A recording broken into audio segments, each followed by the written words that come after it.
crazy. Hey, something you can say is what's the latest on the Pagani? What are you gonna say? That's what I was gonna say. I had a conference call the other day with 6 of the design team. Yeah, but they don't know you were getting it back. I haven't said anything about it. It's gonna be a special edition. One of. What is your net worth? Because that's you get that question the most. Well, you talking about all the houses, the cars, how much are you planes. If you added it all up, it would be.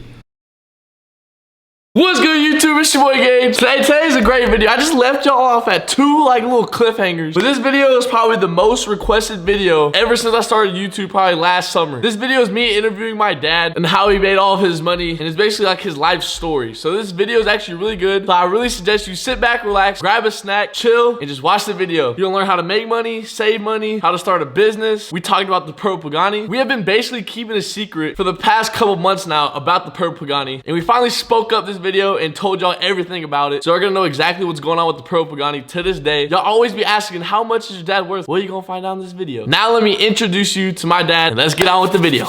So go ahead, first of all, go ahead and introduce yourself, because you're never really in the videos. I'm Dad. We gotta give you a nickname. I'm Tim. We gotta give you a nickname. All right, everybody comment down below what his nickname should be. All right, first thing is, where were you born? Where are you originally from? Because people don't know. People don't know the real, give them like a little background. Grew up my whole life in Pleasant Grove. Dallas. Yeah, southeast Dallas. Yeah. Not the best part of town. Wasn't then, still isn't now, but that's where I grew up most of my life. Then moved to Mesquite right after I got out of college. Was it a struggle growing up? Looking back now, we were poor. I didn't know we were poor, but we didn't know we were poor, but looking back, we were. What was your very first job as a kid? I mowed lawns. Really? Yeah, every day. Not every day, but in the summer. $5 for a front yard, $10 for a backyard. First time I worked for somebody was at a grocery store. Worked at Minyard's grocery store. In Dallas? Yeah, it was in Dallas. What was your first car? My first car was a 1979 Grand Prix. I don't even know what that looks like. Oh, it's sweet. Would you buy it again? Since No. you got all these cars now. All right, the next question is, how did you get into real estate? Out of college, I was a business and finance major. I got into lending, and from there I got my real estate license just to sell real estate. Could be houses or whatever. Did you ever think you were going to be doing real estate? Didn't think I'd do commercial real estate. Tell them about the jewelry store you used to own. Yeah, I went to work right out of college for a for a bank and did some lending for a while, and then had an opportunity to buy a gold and silver exchange. Didn't know anything about the business, but I thought, hey, I was young. Hey, you never know what happens. So ended up buying a gold and silver exchange and learned a lot about gold, diamonds, and Just jewelry. like your neck now. Yeah, That's another question I saw. How much was the chain? Oh, I can't tell that. Is it over 100, 200? Yeah, somewhere in there. Yeah. So it was a lot. What diamonds is it like? 250 carats of diamonds and about 7.5 ounces of 18 karat white gold. I don't even know what that means. Needs a lot of money. What's your title? We're a real estate investment and management company. And I'm the CEO, president, and founder. We buy multifamily complexes, we renovate them, we manage them, do all the day-to-day work. So that's a lot of work, huh? A lot of work, especially when you got 8,000 units. The next question is what I also wanted to know. What was your reaction when you first saw $1 million in your bank account? I mean, it's a good feeling, but it's a lot of hard work. Didn't come overnight. Yeah. But it gives you a sense of accomplishment, but it's nice. Were you freaking out?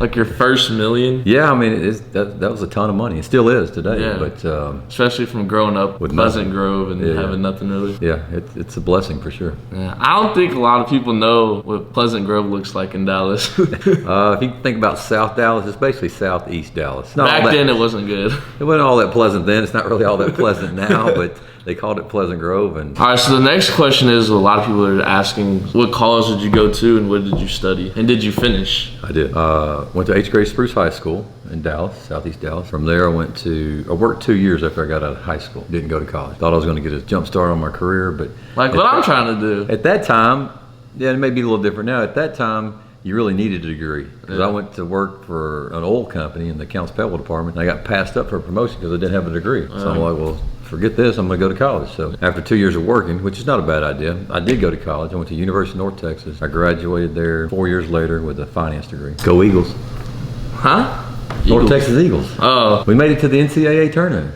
First time ever. And we won first round against number 4 Purdue. No, they got spanked the next game. I'm not keeping up with March Madness. Next question is, what's the key to your success, and how to save money? Well, the key to success is hard work. Yeah. And Not only hard work, but having a good plan. If you fail to plan to fail. You got to plan.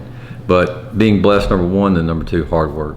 Yeah. So what's a good tip on how to save money? Well, first thing I would do is always, my dad told me, put 10% to the church for a tithe. It says that in the Bible. Second thing, put another 10% in your savings. Don't ever touch that. Yeah. And then you can spend the rest of the 80. And that's what I just started doing. And when he ends up being 50 years old, he's going to have a whole lot of money saved up. So, and people think, well, I don't have that much money. They'll make $10,000 and they think, well, $1,000 is a lot of money, and it is. If you wait till you have only like $2,000 and give that $1,000 away, it seems like a lot. But if you give $10,000 off the top and the other 10 to church, then you have $8,000. It's not that big a deal. You'll never miss that money. If you do that every time you make money, when you get older, you'll have a nest egg there. Yeah. All right, we're going on to the next question. How many years did it take to get where you are now? I've been in the real estate business 25 years now. Okay. Yeah, so I bought one deal, didn't get where I am overnight. It took 25 years to get here, but I just prayed that I'd get one deal a year. And I kind of ended up getting like one deal. Then one year we bought 2 or 3 deals, and some years we didn't buy any, but it took 25 years to get to where we are today. Sheesh. I'm not even 19. 8,000 units in 25 years is not that bad. Yeah. All right, going on to the next question. What's the most memorable moment, I guess, in the past 25 years of real estate? I guess making that first mill. Did that on the first deal. Oh, well. So How long did that take? The first deal take? Within 1 year. So that was memorable. I guess that was quick. You make your money when you buy. So you buy it, renovate it, refinance it, make your money. So is that what you say your most memorable moment is? That's one of them. I mean, fires, those are memorable moments. When you have an apartment complex and the whole thing goes up in flames. Not the whole thing, but buildings or two at a time. You had fires? Oh, we had a fire last week.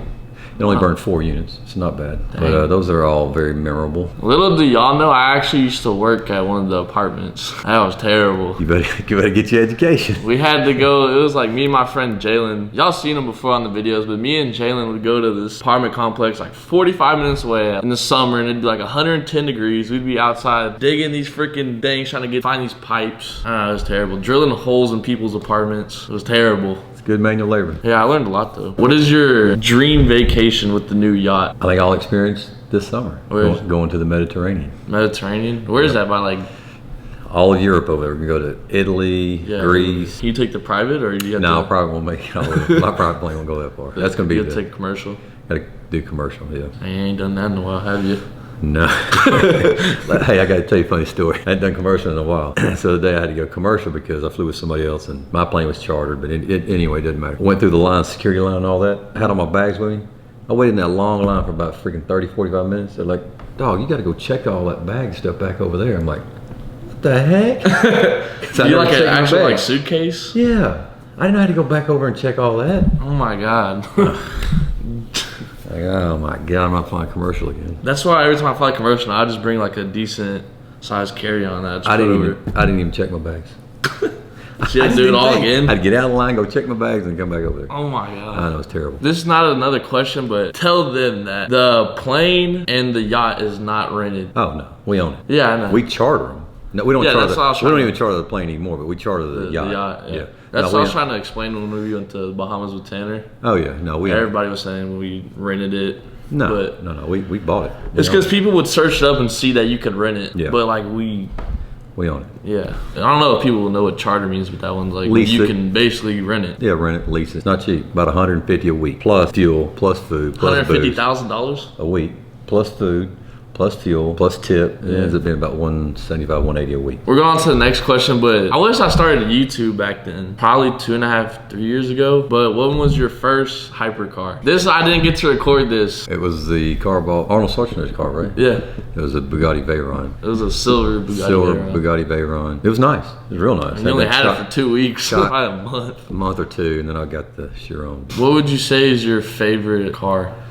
Right now it'd be the Bugatti. Chiron, yeah. I feel like it has to be. Here in about a month, it may be the Koenigsegg Regera. Oh yeah, that's another thing. Like, I don't know when we're getting that. About a month. Can you tell them, like, cause a lot of people keep thinking I'm just like pushing it off. It's but COVID. Everything gets pushed off of COVID, right? Yeah. It was the batteries. I think they come from Croatia or something, and they were backlogged. But it's being test driven right now. Someone like leaked the pictures that have been test driven. But Koenigsegg's don't let the public to see them, so they cover it with a wrap. Yeah, but on the back of the picture that was like so leaked, it was like color. Teal and gold. That could be anybody's car. Who has the teal and gold Regera. Well, you can't see it though. Is the only thing. Yeah. Just a little sliver. All right, the next question is, how do you feel about me starting YouTube? I think it's good. I think it's good in that you got to do all your filming yourself, all your editing. Yeah. Put out a couple videos here, and you need to do more than you're doing, I think, on putting a product out. But anyway. Yeah, but I have school, and you and mom are getting emails every day.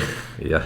It's hard. No, I get it. No, I like that you're doing that. I like that you're making money. I like that you're going to be selling merch. It's a business, and start small, and who knows what could be for you, you know? What did you think about it when I first started? Because you didn't really know anything about like YouTube, how you can make I money. didn't. It's a different world for me. We didn't have that when we were growing up, so I see how the kids are making money on it today. So it can be very lucrative if you do it right. And all right, the next question is, how did you like get started into the real estate business? about 25 years ago, when I was in that gold and silver exchange, I had my real estate license, and I was handing my card out to anybody and everybody who came in. Say, hey, if you want to buy or sell a house, here's my card. You're hustling. I was hustling. little Hispanic dude came in and said, hey man, my complex is for sale. And I thought, well, actually a guy comes in here all the time in the jewelry store with a wad of cash, buying crap he didn't even need, and he was in the apartment business. So I said, okay, let me see. So I said, well, let me go check it out. So I got that guy to go with me, go check it out. We ended up buying it from a bank, and it was a great deal. So that's how I got into it, just from that little guy telling me about a complex. So you never know. Nah, you're the one getting the chain. Since you basically started that whole business, another question they asked was, could you give them tips on how to start a business? Well, I don't know too many things about other businesses, yeah. so I wouldn't be able to comment on those. But I think any business you start, you got to have a plan in place. Yeah. You know, how are you going to be successful? I would always start with the ending in mind. If you want to be at a certain point, start there and go backwards. How do I get there? And then set a plan to achieve those goals. All right, another question. This one's about the cars. What is the total yearly maintenance for the whole fleet? What grows every year? Yeah, I just serviced the Bugatti was covered because it's new, and it's I think 4-year warranty or something like that. But I had to pay $5,000 to ship to Beverly Hills. So I could have just drove it there. I was just there. It's a cost to ship them back and forth. The Senna, it was a couple $1,000s, $2,500 for that. The Ferrari, I paid 20-something grand for a little small battery. Oh my God, I don't know why that's $5,000 for a service. So it's probably, for the 4 cars I have right now, it's probably about 20 grand. But then you got insurance on all of them. Yeah. So it's an upkeep for sure. All right, next question is, what is a car that you almost got that's a hypercar? Yeah, I almost bought a 918. Oh yeah, the Porsche. I actually made an offer on it. We were within like $50,000, so I almost got that car. $50K? They should have just... I know it. It's principle. I didn't get it. Kind of glad I didn't. I mean, I'm personally not a Porsche fan. It's kind of early on. Yeah. And I kind of like them, and they're okay, but they're not my favorite. All right, so we got 2 questions left. The next question is, what's the word on the Purple Pagani? Well, we shipped it back to Italy. It's done, so we're scratch it and get a brand, start over all night. Had a conference call last week with 7 of the Pagani design team. You're gonna start from scratch. Anything I want, color, engine, design, something totally different. So another one of one. It's going to be a one-of-one special edition. Whatever you want. Whatever I want. They said, you come up with it, you dream it, we'll build it. I want to make it futuristic. I still want it to have a little Pagani-esque to it, so they know it's a Pagani, but I want it totally different. That's going to be so cool. More futuristic, and it'll be nice. We knew about that the whole time, but we kept that low-key for a while. The 5 new hypercar video, that's when I said it was just going back. But the whole time we knew what we were kind of doing with it. That's going to be crazy. You should get your name like engraved in it. Maybe we'll see. I'm gonna have Pagani Horatio sign it. I'm sure it'll be there. It'll be nice. Make him sound like a T-shirt too. A T-shirt. All right. So how long do you think it will take before that gets here? I mean, we're just now starting the design process. I'm not in any rush. The next 2 years, I got 4 other cars coming. This will be the 5th one, so probably 3 years. Ish, it'll take a while to design it. Do you think you'll actually make money off it? Could. Any one of one's always worth more than you cost to produce it. So how much do you have to pay for well, it depends on what all I put in it. So like every little option. You better be careful what you. I mean, it's a one-of-one, so it's going to be special. I'm sure Horatio will hook it up. Yeah, he'll kind of already is. He'll hook it up. Yeah. So in 2 to 3 years, y'all should expect the new Pagani coming. That was the other Pagani we said we were getting. The BC Roadster, the C10. Yeah, the C10. And then the one-of-one. So the C10, nobody knows what that looks like besides 10 other people and him. Yeah, they showed us what it looked like. And does it look sick? The C10 is code word for whatever it's going to be called. Yeah. The C9 was the Huayra. Right. The C8 was the Zonda. Yeah. So we don't know. Even Pagani wouldn't tell us the other day. Horatio wouldn't tell us what the name's going to be. But car's sick. It looks good. It It's nice. Does it look better than the Roadster? Does it look better than the Huayra or Zonda? It's just a little different. It's cool in its own way. That was another question a lot of people ask. Why don't you get a Zonda? We may add that to the collection down the road. They sent me all the measurements. I had to get my measurements. They're doing a whole suit. Oh yeah. Racing suit with the shoes, the socks, the gloves, helmet, everything. That's not gonna be a giveaway. Sorry. You can give it away. No, that one's too clean. I'm not gonna use it. All right, so I think the last question is probably the number one question over anything, and that is, what is your net worth? Because that's you get that question the most. Well, I think they want to hear it today. Well, you don't even know, so. I actually don't even know. So he wants to ask me. So what is it? Oh, you talking about all the houses, the cars, How much the are you planes, if you added it all up, it would be. I swear to God, that she don't know